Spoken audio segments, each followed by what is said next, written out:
Count Dracula must return to his coffin before sunrise. He. Welcome back to Dark Corner's Physical Media Reviews.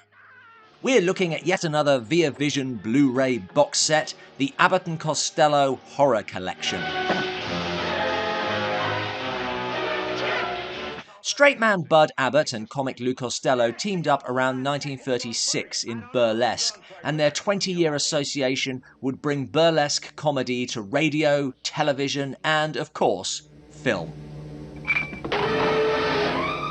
1940s Love in the Tropics introduced them to audiences, but buck privates made them stars. Let's go around! Let's go around! Why don't you make up your mind? Returning $10 million on its $180,000 budget. How did you get up in that tree? I sat on it when it was an acorn! Over the next 7 years, they would make another 19 films, so perhaps it's no surprise that by 1948, fatigue was setting in. A move to MGM had failed, and they'd gone 5 years without placing in the top 10. Teaming them up with Universal's Monsters, not seen on screen since 1945's House of Dracula, smacked of desperation. Lou Costello said, "You don't think I'll do that crap, do you?" He did, and the resulting film was an instant hit and a comedy classic. He can't get in here! Originally titled The Brain of Frankenstein, the genius of the film was to cast the original stars as the monsters. Bela Lugosi as Dracula, Lon Chaney Jr. as the Wolfman, and Glenn Strange as Frankenstein's monster, after Boris Karloff said no. There was also a cameo from the Invisible Man. Allow me to introduce myself. I'm the Invisible Man. Voiced by Vincent Price, who would return, the Invisible Man, not Price, for 1951's Abbott and Costello Meet the Invisible Man, blending essentially a comedy remake of The Invisible Man Returns with boxing, making for some memorable set pieces. While this is comedy, the effects by David Horsley are carried out with the same attention to detail as the original. And speaking of the original, when he willed me this formula, I swore I'd never use it until I'd found some safe reagent. that's Claude Rains, Jack Griffin in the superb 1933 film. There must be a way back. God knows there's a way back. Between these two horrors, and included on this box set, even though it's not really horror, is Abbott and Costello Meet the Killer, Boris Karloff. You're going to commit suicide if it's the last thing you do. It was to be Abbott and Costello Meet the Killers, but 5 days before shooting began, the character of Madame Switzer was replaced by Karloff's Swami Talpur. I suppose it's up to me. Which explains why he has so little screen time. He would get more a few years later in Abbott and Costello Meet Dr. Jekyll and Mr. Hyde. Where did this take place? Where did it take place? Right behind there. Oh, that's a bookcase. Yeah, that's a bookcase. And behind the bookcase, he's got a laboratory with all kinds of funny animals down there and things. Why shouldn't I? I've a complete laboratory here. Set in 19th century London with the boys playing American cops, transferred to London for training. This is what I get for putting 2 Americans on the force so they could learn our police methods. Incidentally, the inspector is Reginald Denny, a comedy star of the silent era. You'll struggle more when they get the noose around your neck. It will be a pleasure to hang you. Whose British accent led him to reinvent himself with the coming of sound as a very successful character actor. By now, the strain was again showing. Abbott and Costello had always been somewhat volatile, clashing with each other and with directors Charles Barton, who directed the first 2 of these, and Charles Lamont, who did the others, and each of whom helmed 9 Abbott and Costello films. The knockabout humour also masked personal tragedy and ill health. The final film of this set, Abbott and Costello Meet the Mummy, would be their last for Universal and their penultimate film as a team. They went their separate ways in 1956.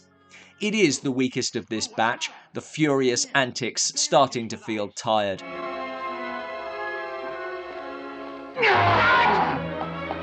Truthfully, Abbott and Costello's comedy is a bit broad for my tastes, but I loved them as a kid, and childhood loves are not so easily forgotten. There is a sweetness alongside the mania, and for anyone interested in entertainment history, they are a cinematic link to burlesque and vaudeville, resisting attempts to change their style and, initially at least, proving that audiences still liked it, even if executives didn't. As a last gasp of Universal's horror cycle, it's interesting to see how the different actors responded. Chaney was not a fan, feeling it undermined the horror. Glenn Strange had a blast. I can't help it. Karloff makes us wish he got to play Henry Jekyll in a straight film. If I can find some way to curb that instinct, to tame it so that it's always under control. Although that's stuntman Eddie Powell when he changes, but never seems at home. The one embracing it is Bela Lugosi. What we need today is young blood and brains. Abbott and Costello are usually a comedy element in a dramatic situation. Other characters don't get laughs. But Lugosi does. Making the most of life while it lasts. All of the extras on this box set have been available before, either via Universal's Legacy Collection or Shout Factory's complete Abbott and Costello collection. Gregory Manx's authoritative commentary on Meet Frankenstein doesn't shy away from the controversies that dogged the pair, including the huge disparity in wages between them and the old horror stars. For Bud Abbott and Lou Costello as Chicken Wilbur, they split a $105,000 salary plus a percentage. For Bela Lugosi as Count Dracula, $2,000 per week for 4 weeks and 1 day. For Jane Randolph as Joan, $350 per week for 4 weeks and 2 days. And note, due to the film running over schedule, most of these players received additional compensation. Troy Howarth on the killer Boris Karloff and Meet the Mummy is as knowledgeable, but machine gun in his rapidity compared to Mank. But Tom Weaver and Rich Scrivani on Jekyll and Hyde are the pick of the bunch, as the back and forth is just more engaging. Two people sharing trivia and a love for the film. There's also a documentary, Abbott and Costello Meet the Monsters, largely and deservingly focused on Meet Frankenstein, and bloopers which are fun, but it would have been nice to see more of the horror actors. You can gauge differing attitudes from differing reactions. Oh, no. Oh, no, please don't wear that. What's the matter? What's the matter? What's the matter? What is very good, very good. Cut. Sadly absent is Abbott and Costello Meet the Creature from the Black Lagoon. Not a film, but a sketch for the Colgate Comedy Hour.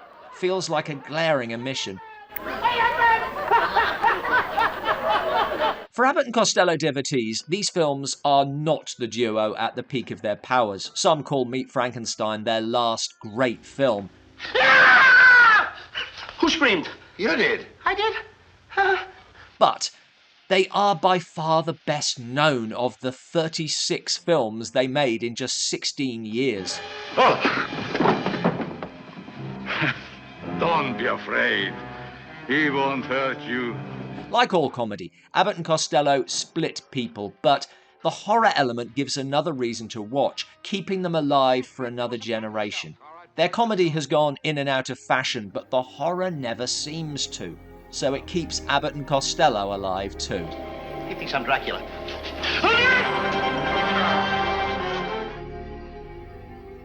Thanks for watching. For another take on Universal's monsters, check out my books. There's a link in the description below.